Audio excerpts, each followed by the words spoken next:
অসুরের মূর্তি বানানো হয়েছে ডক্টর ইউনূসের চেহারা দিয়ে, তার মুখমণ্ডল এবং আরো বিশ্বের দিয়ে। এগুলো তো অত্যন্ত নিম্ন রুচির পরিচয়। এটা তো একেবারেই একটা অপসংস্কৃতির পরিচয়। ভারতে আমরা শুনেছি সঙ্গীত শিল্পকলার এত চর্চা হয়, সেই দেশ এত নিম্নরুচির পরিচয় দেবে এটা আমরা কল্পনা করতে পারি। আজকে বাংলাদেশে সাম্প্রদায়িক সংঘাত তৈরি করার জন্য নানাবিধ প্রক্রিয়া চলেছে, কিন্তু এদেশের জনগণ, এদেশের মানুষ, এদেশের দর্শকপ্রেমিক মানুষ, এদেশের হিন্দু মুসলমান জনগোষ্ঠী সবাই টের পেয়েছে কোথা থেকে কি হচ্ছে। তাই সবাই একত্রিত হয়ে এবারের হিন্দু ধর্মাবলম্বী মানুষদের দুর্গাপূজা হয়েছে অত্যন্ত সাড়ম্বরে, অত্যন্ত উৎসাহ উদ্দীপনার মধ্যে দিয়ে তাদের উৎসব পালন করেছে, সকল ষড়যন্ত্রকে প্রতিহত করে। বন্ধুরা আমার, কেউ যদি নিজের দেশে আজকে ভারতে যদি সেখানে মোদী সাহেব মধ্যযুগের অন্ধকার নামিয়ে নিয়ে আসেন, আমরা বাংলাদেশের মানুষ সেই অন্ধকার আমরা গ্রহণ করতে পারি।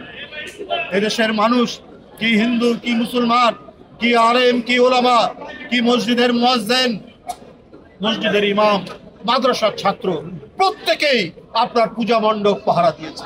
এইটা হচ্ছে আমাদের ঐতিহ্য, এই সম্প্রীতির ঐতিহ্য। আমাদের দীর্ঘদিনের আমাদের নেতা দেশনায়ক তারেক রহমান তিনি সুস্পষ্টভাবে বলেছেন, আমরা দীর্ঘদিন সম্প্রীতির বন্ধনে আবদ্ধ, তাই আমাদের মধ্যে কেউ কোনো বিভাজন তৈরি করতে পারবে না। তাদের নিজের দেশে তারা যাই করুক, যতই অন্ধকার নামিয়ে নিয়ে আসুক, কিন্তু আমাদেরকে সেটি করতে পারবে না বন্ধুরা আমার।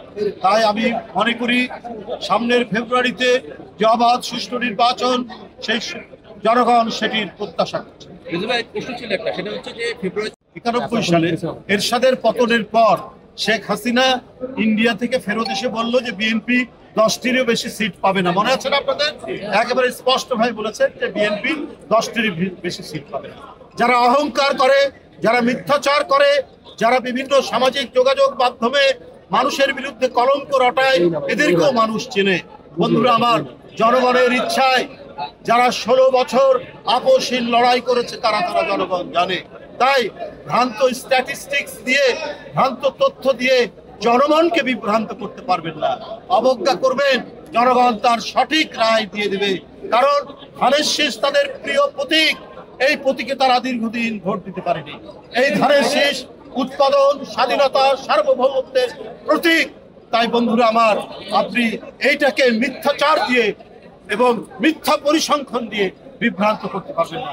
আমি আবারও অ্যাপকে শাহরি ইসলাম তুহিনের নেতৃত্বাধীন অ্যাপ এরা অনেক যুগান্তকারী কর্মসূচি নেবে, অনেক ভালো ভালো তারা নীতিমালা গ্রহণ করবে এবং সামনের দিকে তারা এই পেশাজীবী সংগঠনটিকে বাংলাদেশের একটি অন্যতম এবং সকলের কাছে গ্রহণযোগ্য একটি পেশাজীবী সংগঠনে পরিণত করবে।